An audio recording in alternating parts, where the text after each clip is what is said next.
Okay, so today I had a confrontation with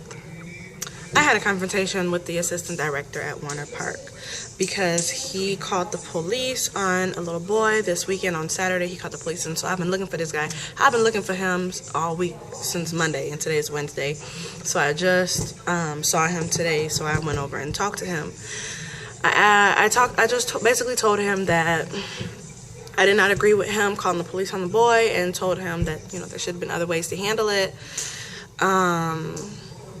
Besides calling the police on him, he called the police on the boy because he didn't like the way that the boy talked to him. The boy hurt his feelings. So he called the police on him. He claims that it was because he was concerned about safety, but that issue had already been taken care of. He was saying he was worried about safety because the boy was playing with the football at the football game, and he was play fighting with his friends. And so the boy had stopped play fighting. He had, the man, Todd, he confiscated the football. He confiscated the football. So,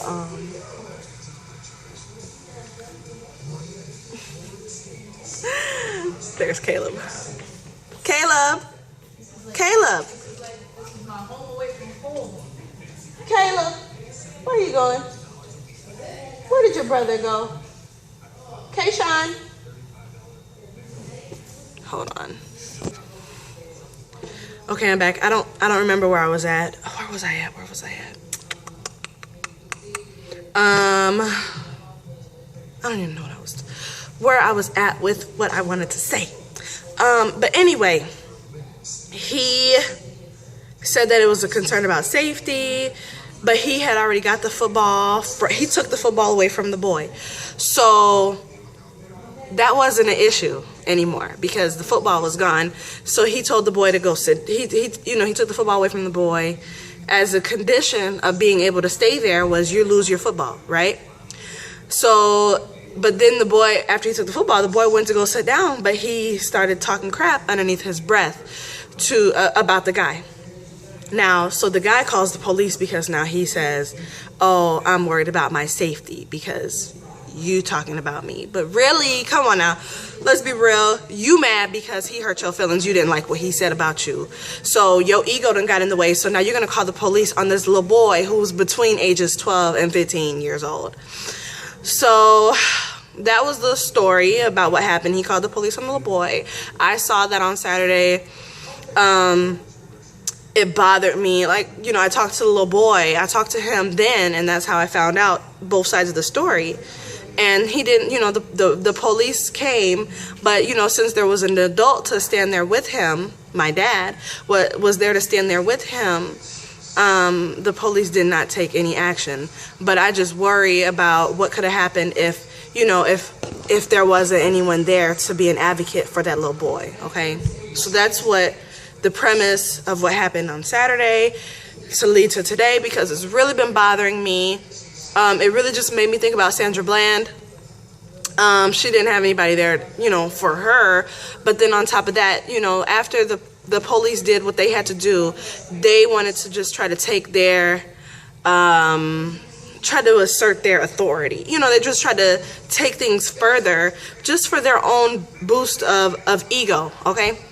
And so I just want to say a few things. First of all, I want to say that confrontation is not always a bad thing. I had to confront this guy today about this issue. I didn't want to confront him. I really didn't feel like putting my energy into having this discussion turned argument with this guy. Mind you, he got mad. He's the one who got mad, not me. He started arguing and he left. But it does accomplish some things when you do, confront these issues. And I'm just saying this because in case you may see things and you might say, oh, I don't want to say anything. Maybe somebody else will. Or, I don't feel like I don't want to argue with anybody and things like that, right? Because I think about these things too. I don't want to get into arguing with nobody. I don't want to risk my freedom. I have kids to take care of. And that's always my question to myself is, if I do this right now, how is this going to affect my kids? And most of the times it's better for me to do something because it's going to benefit them in the long run than me doing it right now. But it's just the emotional energy that I'm always concerned about putting into these things, because it's so draining, but it's necessary. Okay, I was nervous because I had a feeling it might turn into an argument. I really tried to approach him and show him the utmost respect, and let him know, like, I really was stroking his ego, like, you know, I know, like, you know, that I'm not attacking you, I'm not here to judge you, I'm trying to work with you, build an alliance with you, this and that, you know, and, you know, so that was how I came about it. But what happened was it went left, that way. It went that way because I said to him in the conversation, first of all, he would not back down. He would not admit that perhaps he could have done something different. He said that was the best way to go about it, because his only other option besides calling the police on the young man would have been to put his hands on the young man. Those to him are his only two options. And I'm like, you don't see a problem with that? You don't see a problem with the fact that you feel like the only way to address a child who is 15 or younger is to either put your hands on them or call the police? Like, you don't see any issue there? I see it. You don't see nothing? Okay. All right. So I said to him, so this is what happened. So he got mad at me when I said to him, I said, like, you know, I was like, Todd, I'm just saying, like, calling the police on somebody has further damage than just here today, right now. And that's what I'm thinking about. The reason why I'm sitting here talking to you is because I'm thinking about not only today, but tomorrow, next week, next year, further down the line, right? And so you call the police on this little boy. First of all, that's not going to make him respect or trust you anymore. Second of all, you're going to take away his freedom. You're going to tarnish his record. And guess what? When you have a criminal record, that limits your opportunities to what things you can do in the future. But you feel like that's your only course of action.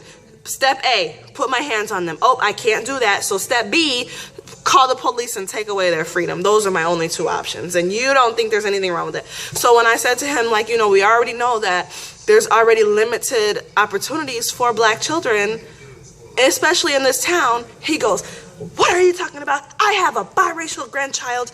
I'm not talking to you anymore. This conversation is over. I'm not going to talk to you anymore. If this is what you're going to do, you're going to pull this race, we're not going to talk about this. It's over. He storms away. He storms away, walks away, gets on his little go-kart, and leaves. Okay? And I says to him, Todd, I'm not here to judge you. It's not like I'm lying. It's not like I'm saying you are the reason why there's limited opportunities. All I'm telling you is that there are limited opportunities. Can you acknowledge that?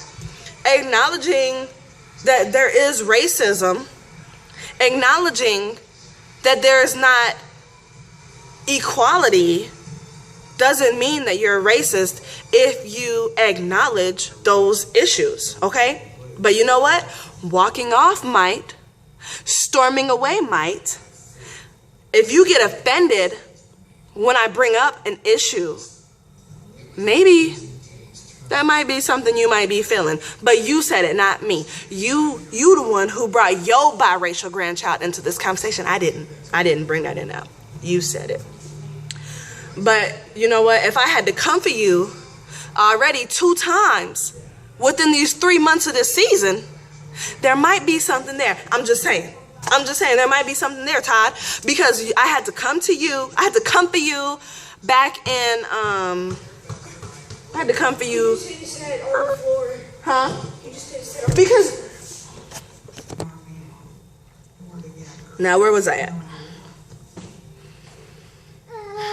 I had to come for you. I had to come for you earlier in the season because you told my son, you told my child that do-rags are associated with gangbangers and drug dealers. I didn't know that was a specific dress code. And I don't appreciate you categorizing my child because he's got a do-rag on his head, a stocking cap on his head, because his helmet itches him. And you're going to put my baby in that category. I don't appreciate that. I had to come to you about that already back in August. And this is October. Okay, so that's 2 months, 2 times. August, September, October. Okay, so you complain and say black people pulling the race card. But how do you think I feel when you pull the violent card, when you pull the aggressive card, when you pull the lazy card, when you pull the angry card? You know what I'm saying? How do you think I feel about that? Like, how come it always has to be racing? Why do you always have to pull the race card? You the one always pulling the violent card and this and that. But on top of that, I'm not pulling the race card if I'm addressing something that's real out here. Yo, my baby. Sorry, Caleb. I might have to finish recording this a little later. Oh, I know. You want some milk? You want some milk, sugar bugger? Hold on. Okay, I'm back. Now, let me tell you this. You want to pull all of these stereotypes on me, on my people, but then you want to just automatically say, why you got to pull the race card every time I bring up an issue about something that's not made up in your minds, like it is when you call people stereotypically violent, when you just assume that they're gonna be they're gonna endanger you just because they're black. But if I'm addressing something such as achievement gap and lack of opportunity and the differences in job hiring, employment, among the differences between black people and white people, you want to tell me I'm pulling the race card. I'm telling you about something that's real. You telling me about something that's hypothetical, made up in your mind, okay? And on top of that, if I'm angry, don't tell me to lighten up and don't tell me I'm being petty, right? Don't tell me I'm tripping because I'm mad, because I have a reason to be mad, right? I'm pissed off. Because I got to keep on arguing and fighting with people about the same thing. That one little thing I'm fighting about is equality. Fighting just to be treated like a human with some respect. The respect that you want me to give you, that I give you, that you want from me, I'm only asking for the same thing in return, okay? Now, it's possible for people to have biased feelings and ideas about black people and not know that that's what they're having, right? And so it's like this is what frustrates me about when people get mad about even the subject. Like, how come we can't have a discussion about it? It doesn't always mean that you're racist, but maybe it means that you might have some tendencies or some negative stereotypes that needs to be addressed, so that maybe we can talk about it, help you work through your feelings, or perhaps help you realize that whatever thoughts that you have are fictional. But you don't even want to talk about it. You just want to storm off. You know what I'm saying? You just want to storm off and walk away, but I can't storm off and walk away my blackness, okay? Because that blackness I'm with forever, and until I die, and I love it. I love my blackness. Don't love the way you treat me, okay? So that brings me to my next point. Don't tell me that well, you can tell me, but I'm just saying, like, if I'm talking to you, addressing with you an issue, which is this is, and the things I'm talking about right now are just things that we talked about this evening between me and the assistant director, and then me also and the head director, okay? Because I had to talk to both of them, because when the first one stormed off and he wanted to be done, I went and found the other one to have this conversation with, because I was gonna have my voice heard today, okay? I was going to be heard. So, so the other guy told me that white kids have it just as bad. Don't tell me that white kids have it just as bad. I don't deny that there are underprivileged white kids or white kids in poverty. I'm fully aware of that.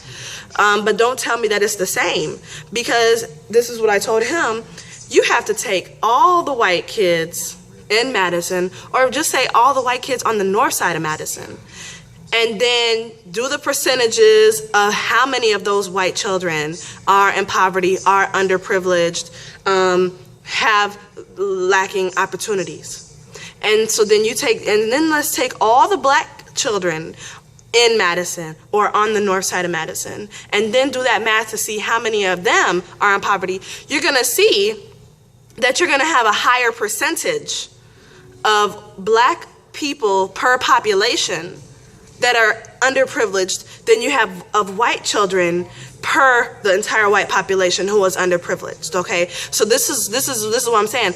You know, you could have 100 white kids, right? Let's say that there was 100 white children at Warner Park in total, and so then let's say at the football game you might have 10 or 5 white kids out of those 100 who are underprivileged.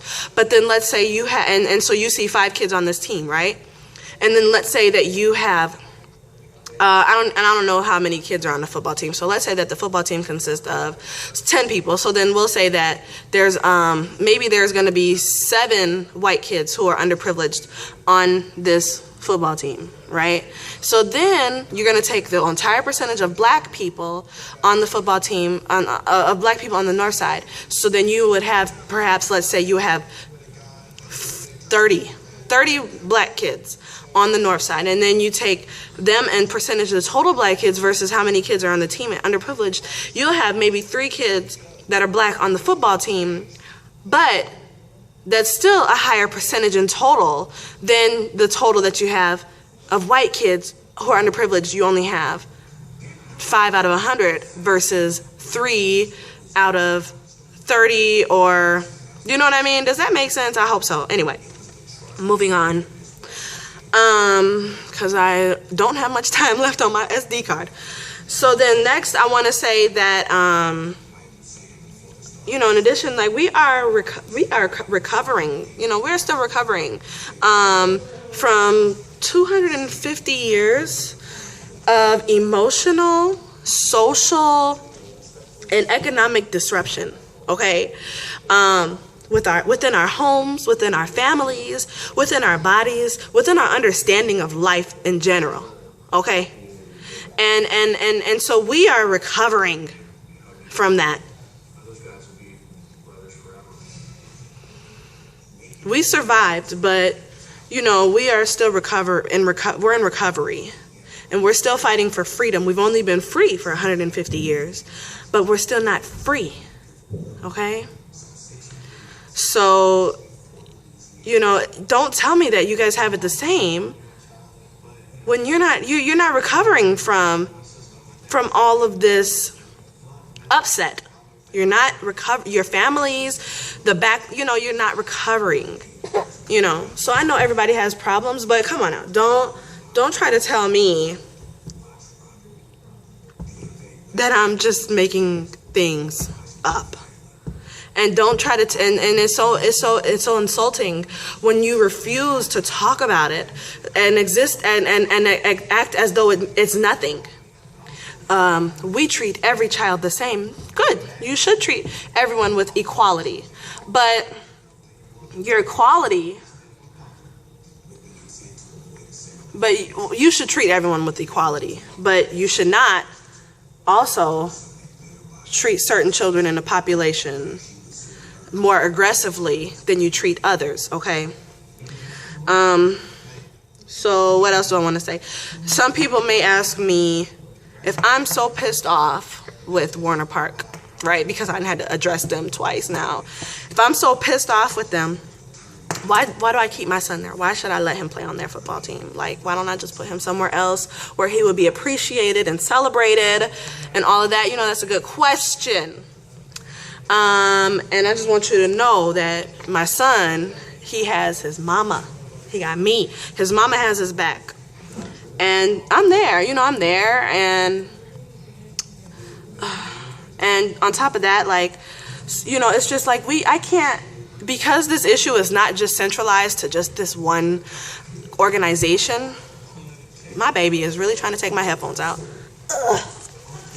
Because he's going to sleep. He's asleep. Because it's not central to just this organization, it's not like if I leave from Warner Park, I won't encounter it somewhere else. So we just have to fight. We got to stay and fight. That's the only way we're going to bring about change, not by running. That's not going to cause change, and it's not going to help all the kids. You know, I'm not here for just my son. I'm here for all of these boys, which is why I had this whole argument with this man about a little boy whose name I don't even know. I don't know this boy. Excuse me.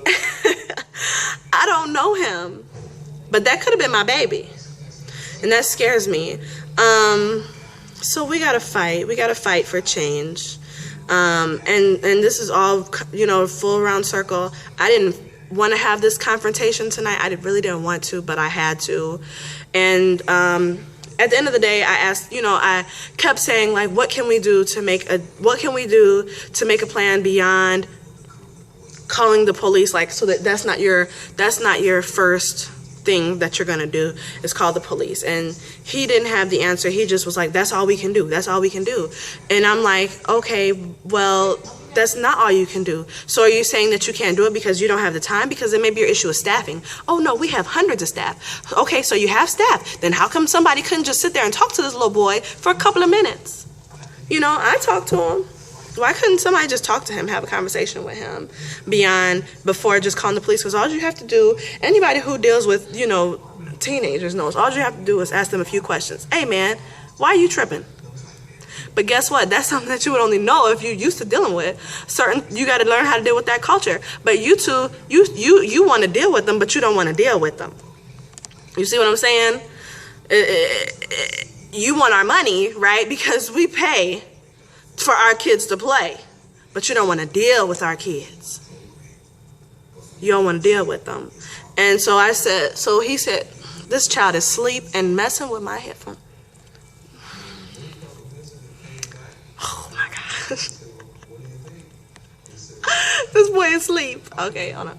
Before my phone cuts off. I got 2 minutes left before my battery goes dead. And then also, so he's like, he just basically kept saying, well, we don't have any other plan. We don't have any other plan. Well, can you make another plan? We don't have the time. Like, okay, I get it. It's not important. It's not important to you. That's what you're telling me. You have the people, but you don't have the plan, and you're not going to make a plan. Okay, I'll make a plan then. Okay, I'll make a plan. So that's what I'm going to do, is I'm going to put together an action plan for them, hopefully not by myself. Hopefully it can be a team, me and some people who want to help with this, because I really think things can change and be better.